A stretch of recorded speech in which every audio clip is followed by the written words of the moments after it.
TV నేను Neeraja. Bulletin లో ముందుగా హెడ్లైన్స్ చూద్దాం. తల్లిపాలు తాగి తల్లి రొమ్ము గుద్దే నేతలు నైని యాదగిరి అన్న నేతలు. సరూర్ నగర్ లో 10 మంది ట్రాన్స్జెండర్లను అరెస్టు చేసిన పోలీసులు. ఘనంగా శ్రీ ప్రసన్న పెద్దపల్లి గంగమ్మ షికారి ఉత్సవం. మందమర్రి జనరల్ మేనేజర్ దేవేందర్ క్షమాపణలు చెప్పాలని సిపిఐ డిమాండ్. అవినీతికి అడ్డాగా మారిన లంబాడిగూడ గ్రామ పంచాయతీ. నేనెక్కడున్నా సినిమా రిలీజ్ సందర్భంగా సందర్శించిన చిత్ర బృందం. త్రిశక్తి సేవా సంఘం ఆధ్వర్యంలో సామూహిక ఉపనయన కార్యక్రమాలు. రాచకొండ రన్నర్స్ ఆరోగ్య రన్ సూపర్ సక్సెస్.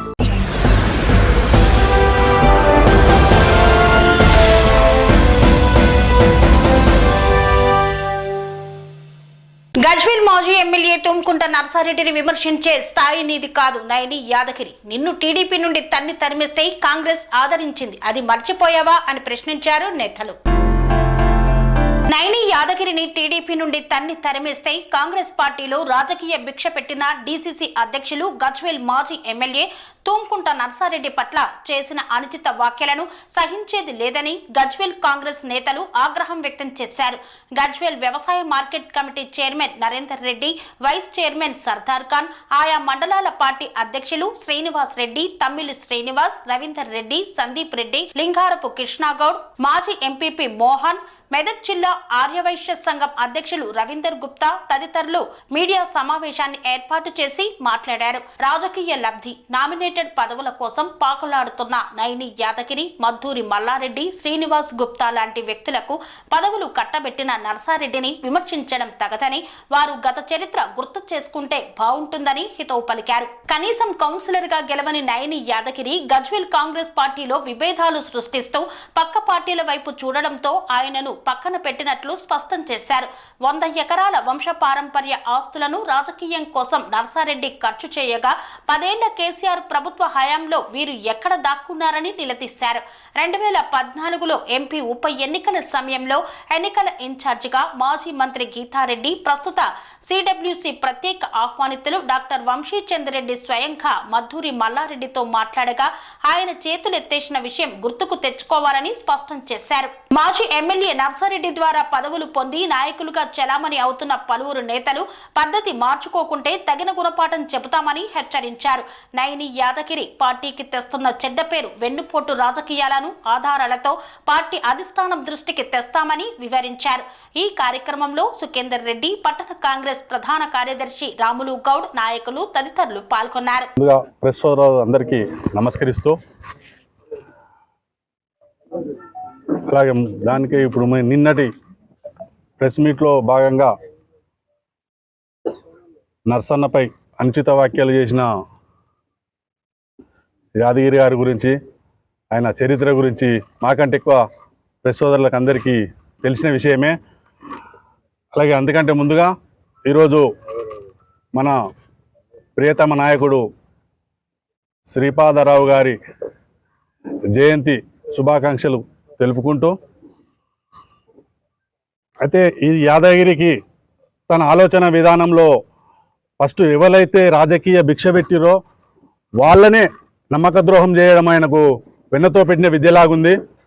రాజకీయ ఇదివరకు మండల ప్రెసిడెంట్ అయినప్పుడు ఎవరి తోడ్పాటుతోనో, ఎవరో రాజకీయ నాయకుల అండదండలతోని, ప్రతి పైసా ఖర్చుతోనో, ప్రతి కష్టంతోటో మండల అధ్యక్షుడు అయినప్పటికీ కూడా అలాంటి వారిని వెన్నుపోటు పొడిచి వాళ్ళు ఉన్న కార్యక్రమాలు, వెన్నుపోటు వచ్చే కార్యక్రమాలన్నీ చేస్తుంటే అది పడలేక ఆ పార్టీలకి వెళ్ళి గెంటి వేస్తే మన నాయకుడు నర్సన్న గారి పునర్జీవం, రాజకీయ భిక్ష పెట్టినందుకు ఆయనకి ఈరోజు నిన్న ఆయనపై పెద్ద అనుచిత వ్యాఖ్యలు, మాట్లాడలేనటువంటి మా వ్యాఖ్యలు చేసుకుంటూ, ఆయన తిరిగితే ఓట్లు పడాయి, ఆయన చేస్తే అవి రావు అనే వ్యాఖ్యలు చేసుకుంటూ మాట్లాడిన సందర్భంగా ఆయన నిలబడ్డా అన్నాడు, ఆస్తులు ఓడగొట్టుకున్నా అన్నాడు. ఎప్పుడు వచ్చినావు నువ్వు ఈ పార్టీలకు? ఎన్ని రోజులైంది నువ్వు కాంగ్రెస్ పార్టీలకు వచ్చి? నువ్వు రాగానే నువ్వు ఎన్ని పైసలు ఇచ్చినావు? నీకు ప్రచార కార్యదర్శి, స్టేట్ కార్యదర్శి ఇప్పించిన నర్సన్న, నువ్వు ఎన్ని రూపాయలు ఇచ్చినావు, ఎన్ని ఎకరాలు రాసి ఇచ్చినావు, ఎంత భూమి ఇచ్చినావు, అది మొదలు గుర్తుంచుకో. అలాగే నీకు నువ్వు నిలబడ్డావు, ఆస్తులు ఓడగొట్టుకున్నా అంటున్నావు, నీ ఆస్తులు ఎన్ని ఉన్నాయో అందరి గజ్వేల్ ప్రజలకు, మాకంటే ఎక్కువ గజ్వేల్ ప్రజలు అందరికీ తెలుసు. ఆయనకు నర్సారెడ్డి గారికి ఎన్ని ఆస్తులు ఉండను, 100 ఎకరాల ఆసామి ఇలా 10 ఎకరాలు లేకుంటాయిండు. నీ దగ్గర ఎంత ఉండను, ఇవాళ ఎంత అయింది? నువ్వు 12th వార్డులో నేను బై ఎలక్షన్ నిలబడ్డా అంటున్నావు. నిలబడ్డప్పుడు ఎంత ఇచ్చిండు ఆయన ఇచ్చింది సాక్ష్యం. నీ గోపాలరావు, నీ ఎంబడున్న గోపాలరావే సాక్ష్యము. గోపాలరావు పోయి అదే బుక్క రమేష్ దగ్గర 10 లక్షలు 3 రూపాయల మిత్తి లెక్క తెచ్చిస్తే 3.5 లక్షల మిత్తితో అదే గోపాలరావు పోయి కట్టొచ్చిండు. గోపాలరావు ఉన్నాడు కదా, సాక్ష్యం దొరకరా, మాట్లాడదాం. గోపాలరావు కాదంటాడేమో అది ఆ విషయము. అలాగే నీకు సరిపోలే పైసలు, నేను నిలబడ్డా, ఉత్తర నిలబడ్డారు, బై ఎలక్షన్ నేను గెలవలేనంటే అందరం ఇక్కడున్న ప్రతి ఒక్కరు మనిషి 20-50 వేలు వేసుకొని 9.5 లక్షలు అంటే ఆ పేరు చెప్పు, దేడ కట్టినమా ఆడ కట్టినమా, ఎందుకు క్లోజ్ అయినాయో అందరికి ఇంచుమించు అందరికి తెలిసిన విషయమే. అలాంటప్పుడు నీకేరే ఖర్చు అయింది, నువ్వు దేనికి చేసినావు? నువ్వు నిలబడి ఖర్చు పెట్టినా, నా దివాళి తీసుకున్నా, నా ఇల్లు కూడా కొట్టుకున్నా, అది కూడా ఇల్లు కూడా కొట్టుకొని ఏం చేసినావు? ఇవాళ 300 గదాలు ఆ పాలలో కొనుక్కున్నావు, 300 గదాలు పాలలో కొనుక్కున్నావు, ఇల్లు కూడా కొట్టుకున్నావు. మొత్తం పార్టీ ఖర్చు పెట్టినా. నువ్వు వచ్చి పార్టీకి వచ్చే 9-10 సంవత్సరాలు అయింది. ఎప్పుడు ఖర్చు పెడితివి నువ్వు? పార్టీకి ఏం ఖర్చు పెట్టినావు? ముఖ్యంగా మళ్ళీ ఇంకోటి ఉద్దేశం ఏంటంటే, అలాగే బట్టల మిల్లు వ్యవహారంలో, బట్టల మిల్లులో నీ షటర్ల సంగతి భాగవతం అంతా గజ్వేల్ ఎప్పుడో కోడే కూర్చుంది. మేము మళ్ళీ యాద్ చేయడం ఎందుకంటే నీ ప్రవర్తనను బట్టి ఇవాళ యాద్ చేయడం జరుగుతుంది, ఈరోజు గుర్తు చేయడం జరుగుతుంది పత్రికా సోదరుల ముఖంగా. అలాగే నువ్వు చేసే ప్రతిరోజైనా నిర్బంధం లెక్క బ్లాక్మెయిల్ చేయడము. నాకు 2 టికెట్లు కావాలి, నేను నిలబడతా, ఫస్ట్ మున్సిపల్ నిలబడేటప్పుడు నా భార్య నిలబడాలి, నేను నిలబడాలి, 2 మున్సిపాలిటీలు ఉండాలనే ఉద్దేశంతో నువ్వు ఆయనపై ఫోర్స్ చేసి బ్లాక్మెయిల్ చేయడము, నేను ఖర్చు పెడతా అనడము, ఇవన్నీ చేయడం, ఎప్పటికీ నిర్బంధం పెట్టుకుంటా మనిషికి వచ్చే పరిస్థితి క్రియేట్ చేసి ప్రతిదీ నాకే కావాలి, ఇంకోరికి వద్దు, ఇంకో ఆలోచనే వద్దు అనే ఆలోచనలో నువ్వు ఉండడము. నీకు ఆయన ఓట్లు పడాయి, ఆయన తిరిగితో నువ్వేరే తిరిగి మేము ఉన్నాం, ఇక్కడ రోజు ఉన్నాము, ఇక్కడ ఉన్నోళ్ళు అందరం ఉన్నాం, ఓలో 1-2 ఎంపీ ఎలక్షన్లు వచ్చారు కానీ మిగతా వాళ్ళం అందరం ఉన్నాం. ఇలా మ్యాక్సిమం ఉన్నోళ్ళమే, కష్టం చేసిన వాళ్ళమే. నువ్వే కొన్ని కష్టం చేయలే, పార్టీకి అందరం కష్టం చేసినాం, పార్టీని అందరం కాపాడుకున్నాం. నీ స్థాయి అంతా నీకు పునర్జీవం ఇచ్చిన నర్సారెడ్డినిపై విమర్శించే స్థాయి అయితే నీది కాదు యాదగిరి. అదే ఆలోచించుకోవాలని నేను ఈ సభాముఖంగా వేడుకుంటున్నాను. అనుకుంటున్నావేమో కానీ హెచ్చరిస్తున్నా, ఆలోచించాలి, బలాబరే ఆలోచించుకుంటూ నేను ఎందుకు మాట్లాడుతున్నా నర్సారెడ్డి గారి గురించి అనే ప్రతి విషయాన్ని నువ్వు మనసులో పెట్టుకోవాలి. మాట్లాడేటప్పుడు నాలుగేను మంచిగా మడత పెట్టుకొని మాట్లాడుకుంటే ఈరోజు ఈ పరిస్థితి రాదు నీకు. నీ ఆలోచన విధానం నువ్వు తప్పు పెట్టుకొని, నువ్వు చేసే పనులను, నువ్వు చేసే కార్యక్రమాలను తప్పు పెట్టుకొని నిన్ను ఆల్రెడీ టీడీపీ పార్టీలోకి వెళ్ళి గెంటేసి ఈయన భిక్ష పెట్టిండు. అది మాత్రం బాగా గుర్తుంచుకో.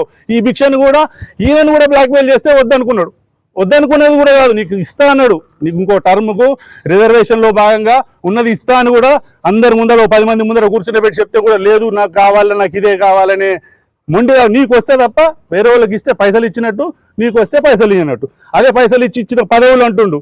నేను పైసలు ఇచ్చినా నేను ప్రమాణం చేస్తా దేవుని మీద. ఇప్పుడు ఇది అయిపోగానే, సమావేశం అయిపోగానే దేవుని మీద నేను ప్రమాణం చేస్తా, నువ్వు కూడా రా, పోదాం తడిబట్టలతో దొరదాం. నేను పైసలు ఇచ్చినా, నాకు పదవి ఇచ్చిండు ఆయన, నా కష్టం. నేను కూడా 30 సంవత్సరాల నుంచి కాంగ్రెస్లో చేస్తున్నా, కాంగ్రెస్లో చేస్తూనే ఇచ్చారు పదవి. నువ్వు వచ్చిన 10 ఏళ్లకు నీకు రావాలి పదవి అని నీ ఆకాంక్ష ఉన్నది, మా అందరికి ఉండదా? అలాగే ముఖ్యంగా నీకు ఇలాంటి బైపాస్ రోడ్లు ఉన్నాయి, వగ్బోళ్ళు భూములు ఉన్నాయి, ఇంకో టీఆర్ఎస్ నాయకుని ఆధ్వర్యాన 2 కలిసి అమ్ముకునేవి ఉన్నాయి, అవన్నీ తీస్తాం బయటకు. అవన్నీ ఉన్నాయి. నువ్వు చెరువు శిఖంలో భూమి ఉన్నది, అవన్నీ తీస్తాం బయటకు. అవన్నీ ఉంటాయి, అవి ఆధారాలు ఉన్నాయి. ఆధారాలు లేకుంటే మేము మాట్లాడతలేము, ప్రతి ఆధారంతోనే మాట్లాడుతున్నాము. ఇందిరా పార్క్ చేరొస్తా కానీ అంటున్నావు కదా, రేపా ఎల్లుండా నువ్వే టైమి మేము ఆధారాలు పట్టుకొని వస్తాం, విత్ కంప్లైంట్తో ఆధారాలు పట్టుకొని వస్తాం. ఈ సభాముఖంగా యాదగిరి గారు మీరు జాగ్రత్తగా ఉండుకుంటూ నువ్వు పార్టీ కష్టం చేస్తావు, నువ్వు పార్టీ కష్టం చేసుకుంటాలి. నాయకుని నువ్వు డీసీసీ ఇప్పించే స్థాయి అని ఆయనకు జిల్లా కాంగ్రెస్ అధ్యక్ష పదవి నేను ఇప్పించిన అంటున్నావు. నువ్వు ఇప్పించే స్థాయి ఉంటే నువ్వే పెద్ద నాయకుని అవుతావు. దానికి ఆయనపై బురద వెళ్ళడం ఎందుకు? నువ్వే పెద్ద నాయకునిగా వద్దంటలేరు కదా. అయితే నువ్వు 3 పార్టీలే కదా ఆయన నిలబడితే వచ్చినావు. ఈ పార్టీలో ఆయన ఇచ్చిన భిక్షకు ఆయననే డీసీసీ ఇప్పించేంత స్థాయి ఉన్నాను. ఈ మాటలు సమంజసం కాదు, సభాముఖంగా తెలియజేస్తున్నాను. సమావేశంలో మాట్లాడినటువంటి ఏ ఒక్క నాయకుడు కూడా కాంగ్రెస్ వాది కాడు. ఎందుకు అంటున్నామంటే వాళ్లకు రాజకీయ భిక్ష పెట్టింది మా నాయకుడు నర్సారెడ్డి గారే. వాళ్ళు తల్లి పాలు తాగి తల్లి రొమ్మును గుద్దే బాపతి గారు వీళ్ళు. ఎందుకు అంటున్నామంటే నిన్న మీడియా సమావేశంలో మాట్లాడుతున్న వాళ్ళు దయ్యాలు వేదాలు పలికినట్టు మాట్లాడిరు. వాళ్ళు గతం ఆలోచించుకోవాల్సిన అవసరం ఉంది. వాళ్ళు ఎవరు అనేది గజ్వేల్ చెందినటువంటి బయ్యారం మల్లారెడ్డి గారి కానివ్వండి, మైపాల్ రెడ్డి మళ్ళీ ములుగు శ్రీనివాస్ గుప్తా గారు కానివ్వండి, మీరు 2014 నుండి 2018 వరకు ఎక్కడ దాక్కున్నారని మేము ప్రశ్నిస్తున్నాం. ఎందుకంటే ఆ గడ్డు కాలంలో ఉన్నటువంటి కాంగ్రెస్ పార్టీలో మీరు పార్టీకి పనిచేయకుండా దాక్కున్న సంగతి ప్రతి కార్యకర్త గెరక. ఎందుకంటే అప్పుడు జరిగినటువంటి ఎంపీ బై ఎన్నికలలో గజల్ ఇన్ఛార్జ్గా వచ్చినటువంటి మాజీ మంత్రి గీతారెడ్డి గారి కానివ్వండి, సిడబ్ల్యూసి శాశ్వత ఆహ్వానితులు వంశీచంద్ర రెడ్డి గారు, ఆనాటి కల్వకుర్తి ఎమ్మెల్యే గారు మా గజల్కి ఇన్ఛార్జ్గా వచ్చారు. ఆ రోజు మా వంశీచంద్ర రెడ్డి గారిని తీసుకొని స్వయంగా మల్లారెడ్డి గారి ఇంటికి పోవడం జరిగింది, బైరా మల్లారెడ్డి గారి ఇంటికి. మీరు యాక్టివ్గా లేరు, కొద్దిగా యాక్టివ్ కంటే పార్టీలో ఎలక్షన్స్ ఉన్నాయంటే నేను కాంగ్రెస్ పార్టీకి సేవ చేయలేను, నాకు కాంగ్రెస్ పార్టీ నాకు మోసం చేసిందని చెప్పి వంశీచంద్ర రెడ్డి గారి ముఖం మీద చెప్పిన నాయకుడిని నువ్వు ఈరోజు కాంగ్రెస్ పార్టీ గురించి మాట్లాడడానికి నైతిక అర్హత ఎక్కడాన్ని ప్రశ్నిస్తున్నాం. ఆనాడు కాంగ్రెస్ పార్టీ గడ్డు కాలంలో ఉన్నప్పుడు పార్టీని పట్టించుకోకుండా నరసన్న గారు డిసిసి అధ్యక్షులైన తర్వాత నీకు ఒక మండల ప్రెసిడెంట్ ఇచ్చిన తర్వాత ఈరోజు రాజకీయంగా ఒక పేరు సంపాదించుకొని ఈరోజు పదవి ఇచ్చినటువంటి నర్సారెడ్డి గారిపై ఈ తిరుగుబాటు మాట్లాడడం చూస్తుంటే మీ వ్యవహారం ఏందో ప్రజలందరూ గమనిస్తున్నారు. అసలు నీకు పార్టీ ప్రెసిడెంట్ కాకముందు నీ స్థాయి ఏందో ప్రజలు గజలని ఎంతమంది గుర్తుపడతారో ఒకసారి ఆలోచించుకోవాల్సిన అవసరం ఉందని ఈ సందర్భంగా తెలియజేస్తున్నాం. ఇంకో నాయకుడు, పెద్ద నాయకుడు అని చెప్పుకుంటున్నాం, ఇంకో నాయకుడు ఎస్టీటీ బూత్ నప్పుకున్నటువంటి నాయకుడు, ఆయనకు ఏ విధంగా ఆస్తులు వచ్చినాయి, ఏ విధంగా ఆస్తులు సంపాదించుకుంటూ ఆయన ఆస్తులు ఏ విధంగా పోగొట్టుకున్నాడో గజల్ ప్రజలకు అందరికీ తెలుసు. ఆయన స్థాయి నర్సారెడ్డి గారి గురించి మాట్లాడే స్థాయి కాదు. నీకు రాజకీయంగా ఎవరైతే సహకరిస్తారో వాళ్ళకే నువ్వు వెన్నుపోటు పంగనామాలు పెట్టే నాయకుని నువ్వు. నీ గత చరిత్ర అంతా తెలుసు. టీడీపీలో కానీ కాంగ్రెస్లో కానీ నీకు పోటీ వచ్చే నాయకులపై ఏ విధంగా పెద్ద నాయకుల వద్ద అనగదకేటో చాలా మందికి తెలుసు. ఎందుకంటే 2014 మున్సిపల్ ఎన్నికల్లో కూడా కాంగ్రెస్ పార్టీ ఓటమికి పూర్తి కారణం నాని యాదవ్ అని చెప్తున్నాం. ఎందుకంటే ఆ రోజు కూడా టికెట్ల విషయంలో తనకు తన భార్యకు ఇస్తే పోటీ చేస్తాం, ఆ నాయకుని టికెట్ ఇవ్వద్దు, ఈ నాయకుని టికెట్ ఇవ్వద్దు అని బ్లాక్మెయిల్ చేసిన ఘనత నీది. ఆ రోజు 2014లో ఓటమికి కారణం పూర్తిగా నాని యాదవ్ మున్సిపాలిటీలో అని ప్రతి కార్యకర్త బాధపడ్డారు. అంతేకాకుండా ఎమ్మెల్యే ఎలక్షన్స్ అయిపోయినా కూడా నర్సన్నను టీఆర్ఎస్ లో పోవాలని లాబింగ్ చేసి ఒత్తిడి పెంచింది కూడా నాని యాదగిరి. ఆ విషయం గతం మర్చిపోవద్దు యాదగిరి గారు. ఎందుకంటే నర్సన్నను ఈరోజు పార్టీ మానే విధంగా ఒత్తిడి చేసింది కూడా మీ టీమే అని ఈ సందర్భంగా తెలియజేస్తున్నాం. ఇంకో మా గజల్ పట్టణానికి చెందిన ఒక నాయకుడు ఉంటాడు, ఆయన ఎవరో గజల్ ఎవరికి తెలియదు. కేవలం నర్సన్న ఆయనకు టౌన్ ప్రెసిడెంట్ ఇవ్వడంతో ఈరోజు నేను ఓ నాయకుడిగా అని చెప్పుకొని తిరుగుతున్నాడు. అసలు మీ స్థాయి ఏదో తెలుసుకున్న తర్వాత మాట్లాడాలి. మీరు పార్టీలను దాడుతున్నారు, పార్టీలను దాడితే తిరుమల మల్లన్న పట్టిన గతే మీకు పడుతుందని ఈ సందర్భంగా హెచ్చరిస్తున్నాం. సరూర్ నగర్ పిఎన్టీ కాలనీలో నివాసం ఉంటూ రెడ్ లైట్ ఏరియాగా మార్చిన ట్రాన్స్జెండర్లు. 10 మంది ట్రాన్స్జెండర్లను అరెస్టు చేసిన పోలీసులు. మమ్మల్ని ఎవరూ ఏం చేయలేరనే ఒక అహంకార భావంతో హిజ్రాలు రెచ్చిపోతున్నారు. ఎక్కడ ఈవెంట్ కానీ శుభకార్యం కానీ జరిగినా రౌడీ మామూళ్ల మాదిరిగా వసూళ్లకు తెగబడుతున్నారు. అంతేకాదు ఎక్కడ ఏ ఫంక్షన్ జరిగినా అక్కడ వాలిపోయి వారిని నానా రకాలుగా ఇబ్బందులకు గురి చేస్తూ వారి వద్ద నుండి డబ్బులు తీసుకోవడం వీరికి అలవాటుగా మారిపోయింది. అయితే తాజాగా హైదరాబాద్ పరిధిలోని సరూర్ నగర్ పరిధిలో 10 మంది హిజ్రాలను అరెస్టు చేశారు పోలీసులు. ఈ విషయం సంచలనంగా మారింది. సరూర్ నగర్ పరిధిలో రాత్రిపూట వ్యభిచారానికి తెగపడ్డ 10 మంది హిజ్రాలను పోలీసులు అరెస్టు చేశారు. అర్ధరాత్రి రోడ్లపైకి వచ్చి స్థానికులను భయభ్రాంతులకు గురి చేస్తున్నారు. ఇష్టారీతిన సెక్స్ దందా చేస్తున్నారని పోలీసులకు స్థానికులు ఫిర్యాదు చేయడంతో పోలీసులు రంగంలోకి దిగి వారిని అరెస్టు చేశారు. ముఖ్యంగా సరూర్ నగర్ లోని పీటీ కాలనీలో నివాసం ఉంటూ ఆ ప్రదేశాన్ని రెడ్ లైట్ ఏరియాగా మార్చుతున్నారని స్థానికులు మండిపడ్డారు. స్థానికుల ఫిర్యాదుతో 10 మంది ట్రాన్స్జెండర్లను అరెస్టు చేసి రిమాండ్కు తరలించారు పోలీసులు. ఘనంగా డప్పు వాయిద్యాలతో ప్రసన్న పెద్దపల్లి గంగమ్మ షికారి ఉత్సవాన్ని వైభవంగా సాగించారు. కుప్పం కొత్తపేటలో నెలకొని ఉన్న శ్రీ ప్రసన్న పెద్దపల్లి గంగమ్మ అమ్మవారి షికారి ఉత్సవం డప్పు వాయిద్యాలు మేళ తాళాలతో ఊరేగింపుగా ఘనంగా నిర్వహించారు. ఈ సందర్భంగా ఆలయ ధర్మకర్త శివకుమార్ మరియు ఆలయ కార్యనిర్వాహకులు వెంకటేష్ మాట్లాడుతూ ఆనవాయితీ ప్రకారం ప్రతి సంవత్సరం మార్చి నెలలో అమ్మవారి షికారి ఉత్సవం ఊరేగింపు ఘనంగా జరుపుకోవడం జరుగుతుందని, అమ్మవారి ఊరేగింపు నిర్వహించిన మరుసటి నెలలో అమ్మవారి జాతరను కోడికట్టి ప్రారంభించడం జరుగుతుందని తెలిపారు. ఈ జాతర 15 రోజుల పాటు ఘనంగా నిర్వహిస్తారు. 14వ రోజున అమ్మవారి అగ్నిగుండ ప్రవేశం, పచ్చిగరిక, నయనాన్ని ఇలాంటి కార్యక్రమం జరుగుతుందని, 15వ రోజు అమ్మవారిని వివిధ పుష్పాలతో అలంకరించి అమ్మవారిని దర్శించుకోవడానికి వచ్చిన భక్తులు పొంగళ్లు పెట్టి మొక్కులు చెల్లించుకోవడంతో జాతర ముగుస్తుందని తెలిపారు. అమ్మవారి షికారి ఉత్సవం ఊరేగింపు కార్యక్రమంలో ఆలయ పూజారుల బృందం, కమిటీ సభ్యులు, ప్రజలు పెద్ద ఎత్తున పాల్గొన్నారు. బెల్లంపల్లి పట్టణంలో సిపిఐ కార్యాలయంలో విలేకరుల సమావేశం నిర్వహించారు. మందమర్రి జనరల్ మేనేజర్ దేవేందర్ క్షమాపణలు చెప్పాలని డిమాండ్ చేశారు. మంచిర్యాల జిల్లా బెల్లంపల్లి పట్టణంలో సిపిఐ కార్యాలయంలో సిపిఐ పట్టణ మరియు మండల పార్టీ ఆధ్వర్యంలో బెల్లంపల్లి మండల కార్యదర్శి బొంతల లక్ష్మీనారాయణ మాట్లాడుతూ మందమర్రి సింగరేణి జనరల్ మేనేజర్ దేవేందర్ సింగరేణి కార్మికుని సమస్యపై వెళ్లిన తమ పార్టీ కార్యవర్గ సభ్యుడు, బెల్లంపల్లి నియోజకవర్గ సహాయ కార్యదర్శి, నిస్వార్థ పరుడు అయినటువంటి కామ్రేడ్ దాగం మల్లేష్ పట్ల తీవ్రమైన అనుచిత వ్యాఖ్యలు చేయడంపై మండిపడ్డారు.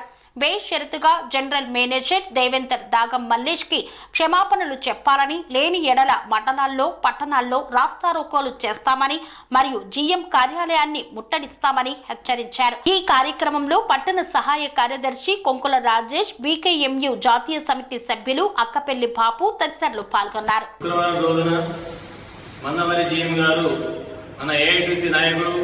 బ్రాంచ్ కార్యదర్శి దాగం మల్లేష్ గారిని అనుచిత వ్యాఖ్యలు చేసిన సందర్భంగా అతని మీద ఎస్సీ అడ్రసింగ్ కేసు పెట్టాలని భారత communist party Bellampalli town rural మండలం వాళ్ళు హెచ్చరిస్తున్నారు. వార్తల్లో చిన్న విరామం. కన్స్ట్రక్షన్ రంగాలలో దశాబ్దపు అనుభవంతో కస్టమర్ల మరియు శ్రేయోభిలాషుల మన్ననలను, నమ్మకాన్ని గెలుపొందిన సంస్థ విఆర్ఆర్ కన్స్ట్రక్షన్స్. నాణ్యతకు, నమ్మకానికి మారుపేరు VRR constructions. Independent houses, apartments, villas అన్ని రకాల హంగులతో అలరించే అద్భుతమైన వెంచర్స్ తో పాటు అందరికీ అందుబాటు ధరలో సొంత ఇంటి కలను సాకారం చేసే నమ్మకమైన సంస్థ VRR constructions. Please visit VRR constructions, వరటెక్స్ plaza near Radhika theatre, ECL X Road, Hyderabad. Call to 9100885551 9100885559.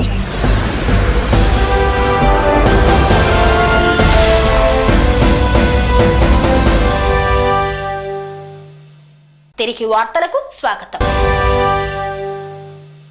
లంబాడిగూడ గ్రామ పంచాయతీలో అవినీతి హవా నడుస్తున్న వైనం. ఇంటి నెంబర్కు వేలల్లో డిమాండ్ చేస్తున్న తీరు. లంచం లేకుండా పంచాయతీ సేవలు అందవా అని ప్రశ్నిస్తున్న ప్రజలు.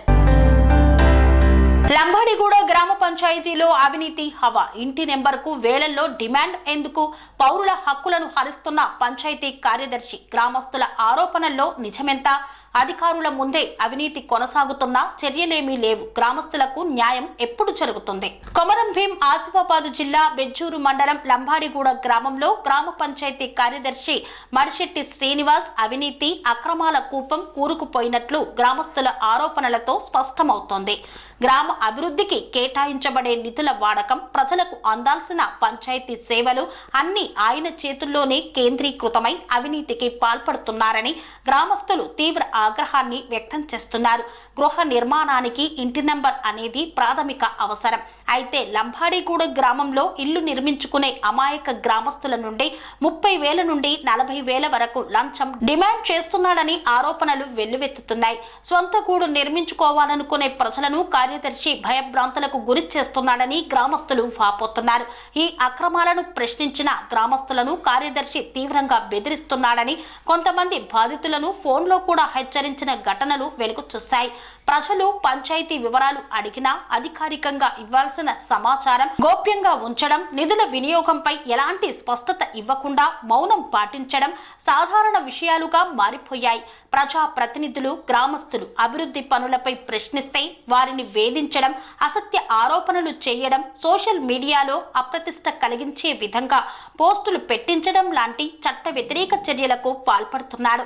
గ్రామస్తులు జిల్లా కలెక్టర్, జిల్లా పంచాయతీ అధికారికి పలుమార్లు ఫిర్యాదు చేసినప్పటికీ ఇప్పటి వరకు ఎలాంటి చర్యలు తీసుకోలేదని గ్రామస్తులు ఆరోపిస్తున్నారు. అధికారుల నిర్లక్ష్య వైఖరి కారణంగా శ్రీనివాస్ తన అధికారాన్ని దుర్వినియోగం చేసుకోవడం మరింత విపరీతమైందని గ్రామస్తులు వాపోతున్నారు. గ్రామ పంచాయతీ కార్యదర్శిగా విధులు నిర్వహించాల్సిన శ్రీనివాస్ నియమిత పనులకు క్రమం తప్పకుండా హాజరు కాకపోవడం, అధికారాన్ని తన స్వప్రయోజనాలకు వాడుకోవడం వంటి చర్యలతో అవినీతికి కేంద్ర బిందువుగా మారిపోయాడని గ్రామస్తులు ఆరోపిస్తున్నారు. గ్రామ అభివృద్ధి బడ్జెట్ ఎలా ఖర్చు అవుతుందో ప్రశ్నించిన వారిపై ఒత్తిడి తేవడం, ప్రజల సమస్యలను లెక్క చేయకపోవడం వంటి తీరుతో ఆందోళన వ్యక్తం చేస్తున్నారు. గ్రామస్తుల ఫిర్యాదులను అధికారులు సీరియస్ గా పరిగణించి కార్యదర్శి మడిచెట్టి శ్రీనివాస్ పై కఠిన చర్యలు తీసుకోవాలని డిమాండ్ చేస్తున్నారు. ప్రభుత్వ విభాగాలు వెంటనే స్పందించకపోతే న్యాయం కోసం ఉద్యమించాల్సిన పరిస్థితి వస్తుందని గ్రామస్తులు హెచ్చరిస్తున్నారు. ప్రజల నిధులను దుర్వినియోగం చేసే అధికారులపై చర్యలు తీసుకోవడం అధికారుల బాధ్యత. ప్రజలకు న్యాయం చేయడం ప్రభుత్వ విధే. లంబాడిగూడ గ్రామ ప్రజలు ఎదుర్కొంటున్న ఈ సమస్యపై ఉన్నత అధికారులు తక్షణమే స్పందించి బాధితులకు న్యాయం చేయాలని కోరుతున్నారు. కోదాడ రంగా థియేటర్లో నేనెక్కడున్నా మూవీని సందర్శించిన చిత్ర బృందం.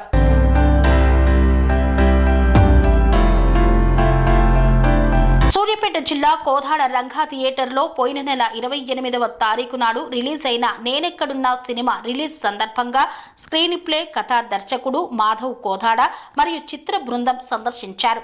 అనంతరం మీడియాతో మాట్లాడుతూ సినిమా మొత్తం జర్నలిజం గురించి సస్పెన్షన్ గా కొనసాగుతుందని, నేను కోదాడ వ్యక్తిగా కోదాడలో ఉన్నప్పుడు రంగా థియేటర్లో సినిమాలను చూసేవాడని, ఇప్పుడు నేను తీసిన సినిమా అదే థియేటర్లో ప్రదర్శించడం చాలా సంతోషంగా ఉన్నదని, ఈ చిత్రాన్ని ప్రతి ఒక్కరూ చూసేలా నిర్మించామని తెలిపారు. ఆనంద్ బాగ్లోని త్రిశక్తి సేవా సంఘం వారు నిర్వహించిన సామూహిక ఉపనయన కార్యక్రమాలలో పాల్గొన్న కార్పొరేటర్. ఆనంద్ బాగ్లోని లలితా పరమేశ్వరి దేవాలయంలో త్రిశక్తి సేవా సమితి ఆధ్వర్యంలో ఏర్పాటు చేసిన సామూహిక ఉపనయనాల మహోత్సవాలకు మల్కాజ్గిరి కార్పొరేటర్ శ్రావణ్ హాజరయ్యారు. ఈ సందర్భంగా శ్రావణ్ మాట్లాడుతూ ప్రతి ఒక్కరూ హిందూ ధర్మాలను, సంస్కృతి సాంప్రదాయాలను ముందుకు తీసుకువెళ్లాలన్నారు. నిత్య సంధ్యావందనం, గాయత్రి మాత జపం చేయడం ద్వారా మనిషి ఉన్నత స్థితులకు చేరుకోవచ్చన్నారు. ఈ కార్యక్రమం చేపట్టిన త్రిశక్తి సేవా సంఘ సభ్యులను అభినందించారు. ముఖ్యంగా ఈ కార్యక్రమంలో పాల్గొని విజయవంతం చేసిన సూర్యకుమారి, రవికుమార్, సునీత, శైలజ, రమణాచార్లకు శ్రావణ్ ప్రత్యేక ధన్యవాదాలు తెలియజేశారు. సేవా సమితి ద్వారా 14 మంది వటువులకి ఉచిత ఉపనయన కార్యక్రమం జరిగిందండి. చాలా జనగాం నుంచి, పరిగి నుంచి చాలా మంది మన తెలంగాణ స్టేట్ నుంచే కాకుండా ఏపీ నుంచి కూడా, కాకినాడ నుంచి కూడా వచ్చారు. ఈరోజు మా అందరి సహాయ సహకారాలతోటి చాలా దిగ్విజయంగా జరిగిందండి. ఈరోజు నాకు సహకరించిన, ప్రత్యక్షంగా పరోక్షంగా సహకరించిన అందరికీ కూడా నా హృదయపూర్వక నమస్సులు. కాబట్టి ఇలాంటివి నేను ఇలా ఒకే ఒక కోరిక, బాగా నీడి వాళ్ళకి ఒక కళ్యాణం అయితే చేయాలి మా ట్రస్ట్ ద్వారా అని ఒకటి అనుకుంటున్నాం. అది ఎప్పుడవుతుందో మా దాతలు మాకు ఎంతవరకు సహకరిస్తారో చూసి వాళ్ళు సహకరిస్తారండి. నేను ఏ ప్రోగ్రామ్ పెట్టినా వెంటనే మాకు అవసరమైనంత వరకు మాకు అమౌంట్ ఇస్తున్నారు. అలాగే ఒక కళ్యాణం ఒకటి చెయ్యాలి, బాగా లేని వాళ్ళ పిల్లకి ఒక కళ్యాణం చేసి చదువులకు ఇస్తున్నాము, ఎడ్యుకేషన్ ఇస్తున్నాము, హెల్త్ ప్రాబ్లం అయితే ఇస్తున్నాము, అన్ని విధాలుగా పెళ్లిళ్ళకి ఇస్తున్నాము. అలాగే ఇది కూడా చెయ్యాలి, ఒక కళ్యాణం చెయ్యాలి ఒక లేని వాళ్ళకి అని ఒక కోరిక. చూద్దాం భగవంతుడు అమ్మవారు ఏం చేస్తారో చూస్తే, ఆవిడ అనుజ్ఞ ఉంటే తప్పకుండా మేము చేస్తాము. దీనికి అందరికీ నా హృదయపూర్వక మరీ చెప్తాను, పేరు నా చెప్తున్నానండి. కొంతమంది పేర్లు అంటే చెప్పలేము, చాలా పేర్లు ఉంటాయి కాబట్టి చెప్పలేను. కాబట్టి అందరికీ కూడా నా హృదయపూర్వక నమస్కారాలు. Thank you. శ్రీనివాసాయ మంగళం. ఈరోజు మనం ఆనంద్ బాగ్లోని లలితా పరమేశ్వరి యొక్క ఆలయంలో త్రిశక్తి సేవా సమితి యొక్క ఆధ్వర్యంలో ఉచిత ఉపనయనాల కార్యక్రమాన్ని మనం ఘనంగా నిర్వహించుకున్నాము. ముఖ్యంగా ఉపనయనాలు ఎందుకు చేస్తామంటే, ఉపనయనం అంటే మనం ముందుగా పూర్వకాలం నుంచి కూడా వస్తున్న యొక్క వ్యవస్థ ఇది. ఎప్పుడైతే మనము ఒక క్రమశిక్షణ యొక్క తరగతిలో ఉండాలన్నా, క్రమశిక్షణగా మెలగాలన్నా, ఒక పరిపూర్ణత్వాన్ని పొందాలంటే గురువుని ఆశ్రయించాలి, గురువు యొక్క ఉపదేశం ఉండాలి. గురువు వల్లనే మనం అన్ని నేర్చుకుంటాం. కాబట్టి దీన్ని బ్రాహ్మణులు, క్షత్రియులు, వైశ్యులు, పద్మశాలులు అనేక రకాలుగా ఉపనయనాలు చేసుకుంటారు. కానీ బ్రాహ్మణ వ్యవస్థ చాలా ముఖ్యమైనది ఈ యొక్క ఉపనయనము. ఉపనయనం అయిన తర్వాతనే బ్రాహ్మణుడికి వేరే అధ్యయనానికి అవకాశం ఉంటుంది. కాబట్టిగా ఈ పూర్వకాలం నుంచి వస్తున్న ఈ వ్యవస్థలో బాలుడికి 8 సంవత్సరాలు రాగానే ఉపనయనం చేసుకొని గురుకులానికి పంపించేవారు. అక్కడ గురువు దగ్గర విద్య నేర్చుకున్న తర్వాత అతను చక్కటి క్రమశిక్షణతోని గురువు గారు చెప్పిన విషయాలని కూడా నేర్చుకొని అటు తన యొక్క జీవన ప్రస్తావాన్ని సాగించడానికి అటు గృహస్థాశ్రమానికి రావడానికి కారణం కూడా ఈ ఉపనయనం ద్వారా, గురువు ద్వారా శిక్షణ పొందడం మాత్రమే జరుగుతుందన్నమాట. అందుకే ఈ ఉపనయనం చేస్తున్నమాట. కానీ ఈ రోజుల్లో కొంతమంది తాత్కాలికంగా వివాహం కొరకు మాత్రమే ఉపనయనాలు చేసుకుంటారు. కానీ ఉపనయనం చేసుకుంటే సర్వత్రా అధికారం వస్తుంది, ఒక క్రమశిక్షణ వస్తుంది. దాని తర్వాత జీవిత నడవడిక ఎలా ఉండాలని కూడా తెలుస్తుందన్నమాట. అందుకని ఉపనయనాన్ని చాలా శాస్త్రబద్ధంగా ఒక బ్రాహ్మణ వ్యవస్థలో చక్కగా నిర్వహిస్తున్న కార్యక్రమం ఇది. ఎప్పుడైతే మన యొక్క తల్లి నుంచి శిశువు ఏ విధంగా వస్తారో ఆ విధంగానే ఇది ద్విజుడు అంటారన్నమాట, అనగా బ్రాహ్మణుడు. ఈ బ్రాహ్మణత్వం రావాలంటే ఉపనయనం అనేది చాలా ముఖ్యము.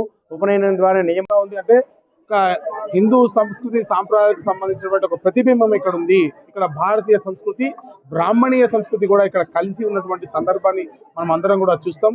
ఇటువంటి అద్భుతమైనటువంటి ఘట్టం భవిష్యత్తులో కూడా మరిన్ని సందర్భాల్లో రావాలని చెప్పి, వీరి ఆధ్వర్యంలో ఉన్నటువంటి కార్యక్రమాలు జరగాలని చెప్పి, వీరి ద్వారా ఈ విధంగా ధర్మం యొక్క పురోగతి జరగాలని ఇటువంటి కార్యక్రమాలు మరిన్ని ముందు చేయడం వల్ల ధర్మాన్ని ముందుకు తీసుకెళ్లేటువంటి అవకాశం సమాజానికి లభిస్తుంది. కాబట్టి ధర్మాన్ని ముందుకు తీసుకెళ్లేటువంటి మహిళలు చాలా గొప్ప మహిళలుగా ఈ చరిత్రలో నిలిచిపోయి ఉన్నారు. కాబట్టి వీరందరూ కూడా చరిత్రలో ఆ విధంగా స్ఫూర్తి కూడా ప్రతి ఒక్కరికి ఆదర్శనీయం. ఇటువంటి కార్యక్రమాలు మరిన్ని చేసేటువంటి శక్తి భగవంతుడికి ఇవ్వాలని చెప్పి ఫిర్యాదుగూడ మున్సిపల్ కార్పొరేషన్ పరిధిలో అంతర్జాతీయ మహిళా దినోత్సవాన్ని పురస్కరించుకొని ఆరోగ్య రన్ కార్యక్రమాన్ని నిర్వహించారు. మేడ్చల్ మల్కాజ్గిరి జిల్లా ఫిర్యాదిగూడ మున్సిపల్ కార్పొరేషన్ పరిధిలో మార్చి 8 అంతర్జాతీయ మహిళా దినోత్సవం సందర్భంగా రాచకొండ రన్నర్స్ అధ్యక్షుడు ప్రభాకర్ ఆధ్వర్యంలో ఆరోగ్య రన్ను ఘనంగా నిర్వహించారు. ఈ కార్యక్రమంలో 2K, 5K, 10K, 21K పరుగు పంద్యాలను నిర్వహించారు. విజయవంతంగా పరుగును పూర్తి చేసిన వారికి మెడల్స్ అందించి సత్కరించారు. ఈ కార్యక్రమంలో విద్యార్థులు, యువకులు, మహిళలు, సీనియర్ సిటిజన్స్ ఉత్సాహంగా పాల్గొన్నారు. ఈ కార్యక్రమంలో విద్యార్థులు, యువకులు చేసిన జుంబా డ్యాన్స్ విశేషంగా ఆకట్టుకుంది. ఈ సందర్భంగా పలువురు ముఖ్య అతిథులు మాట్లాడుతూ ఆరోగ్య పరిరక్షణకు వ్యాయామం ఎంతో ముఖ్యమని, మహిళలలో, యువకులలో వ్యాయామం, ఆరోగ్యం పట్ల చైతన్యం కల్పించేందుకు రాచకొండ రన్నర్స్ ఏర్పాటు చేసిన ఆరోగ్య రన్ చాలా దోహదపడుతుందన్నారు. అనంతరం రాచకొండ రన్నర్ అధ్యక్షుడు ప్రభాకర్ మాట్లాడుతూ ఈస్ట్ సిటీలో విశాలమైన పబ్లిక్ పార్కులు ఉన్నప్పటికీ ప్రజలు ఆరోగ్యం కోసం వినియోగించడం లేదని, ఆరోగ్యమే మహాభాగ్యమని పెద్దలు చెప్పినట్లు ప్రజల్లో ఆరోగ్యం పట్ల చైతన్యం కల్పించేందుకు ఆరోగ్య రన్ నిర్వహించామని, సుమారు 800 మంది పాల్గొన్నారని తెలిపారు. ఈ కార్యక్రమం విజయవంతం కావడానికి సహకరించిన స్పాన్సర్స్ కి ప్రత్యేక కృతజ్ఞతలు తెలిపారు. రాచకొండ రన్నర్స్ ఆధ్వర్యంలో ఈరోజు భాగ్యనగర్ నందనవనంలో మేడిపల్లిలో బ్రహ్మాండంగా 20, 10 అట్లే 5K, 2K రన్ ప్రారంభించబడ్డది. దీనికి మెయిన్ స్పాన్సర్గా వ్యవహరిస్తున్న ది ఆనంద కన్స్ట్రక్షన్ అట్లే విజయరత్న ఏవి కన్స్ట్రక్షన్ వారికి హృదయపూర్వక ధన్యవాదాలు. అట్లే ప్రభాకర్ గారి ఆధ్వర్యంలో దాదాపుగా 800 మంది ఈరోజు పార్టిసిపెంట్స్, ఇక్కడ మహిళలు, అట్లే వృద్ధులు, పిల్లలు, యువకులు అట్లా ఉత్సాహంగా సీనియర్ సిటిజన్స్ అందరూ కూడా ఉత్సాహంగా పాల్గొని ఈ యొక్క 20, 10K ఇట్లాంటివన్నీ సక్సెస్ చేశారు. ఇవన్నీ ఒక గొప్ప ఈవెంట్లు. ఇవన్నీ మన ఆరోగ్యాన్ని పరిరక్షించుకోవడానికి ఒక అవేర్నెస్ క్యాంపెయిన్ లాంటిది ఇది. ప్రతి ఒక్కరు కూడా రోజు ఉదయాన్నే తన వాకింగ్ చేస్తూ వారి యొక్క ఆరోగ్యాన్ని, సిటీ స్ట్రెస్ఫుల్ లైఫ్లో వారి యొక్క ఆరోగ్యాన్ని కాపాడుకోవాలని చెప్పి ఈ యొక్క రాచకొండ రన్నర్స్ మన పీర్జాదిగూడ, బోడుప్పల్, అట్లాగే గట్కేసర్, చెంగిచెర్ల పరిసర ప్రాంతాల్లోని వారందరికీ ఇది ఒక అవేర్నెస్ క్యాంప్ లాంటిదని చెప్పి తెలియజేస్తూ ఈ ఆర్గనైజర్స్కి, అట్లాగే వాలంటీర్స్కి, ఈ యొక్క స్పాన్సరర్స్కి, అట్లాగే అన్నిటికన్నా ముఖ్యంగా పార్టిసిపెంట్స్కి అందరికీ పేరు పేరున నమస్కారాలు, ధన్యవాదాలు, థ్యాంక్ యూ. ఇంతటితో వార్తలు సమాప్తం. మరిన్ని అప్డేట్స్ కోసం చూస్తూనే ఉండండి TR9 టీవీ. స్వామి బోధానంద గోసేవ ఆశ్రమం సైతాపూర్. జ్యోతిష్యం, వాస్తుశాస్త్రం మన పూర్వీకులు మనకిచ్చిన వరం. దుర్గాదేవి, కాలభైరవ ఉపాసనతో వాక్సిద్ధి పొందిన శ్రీ శ్రీ బోధానందగిరి స్వామివారు మీకు ఎలాంటి సమస్యలున్నా, వాటిలో ముఖ్యంగా ధన నష్టం, ఆరోగ్య నష్టం, భార్యాభర్తల మధ్య గొడవలు, ప్రేమించుకున్న వారు దూరం అవడం, ఎన్ని సంబంధాలు వచ్చినా పెళ్లి ముడి పడకపోవడం, రోడ్డు ప్రమాదాలు, అప్పుల బాధలు, వ్యవసాయంలో నష్టాలు, పెద్దల మాట పిల్లలు వినకపోవడం, ఆరోగ్య శాంతి, గృహశాంతి, మనశ్శాంతి లేకపోవడం, ఇలాంటి సమస్యలు ఉన్నట్లయితే ఒక్కసారి స్వామీజీని కలవండి. మీ సమస్యలకు తగిన పరిష్కారాన్ని పొందండి. అంతేకాక అన్ని రకాల వ్యాధులకు గోపంచకవ్య మరియు మూలికా వైద్యం చేయబడును. నమ్మకంతో రండి, ఆయురారోగ్యాలతో వర్ధిల్లండి. మా అడ్రస్ స్వామి బోధానంద గోసేవ ఆశ్రమం, సైతాపూర్, వీరభద్రస్వామి గుడి దగ్గర, యాదగిరిగుట్ట. సంప్రదించవలసిన నెంబర్ 9849213754 మరియు 9618034138.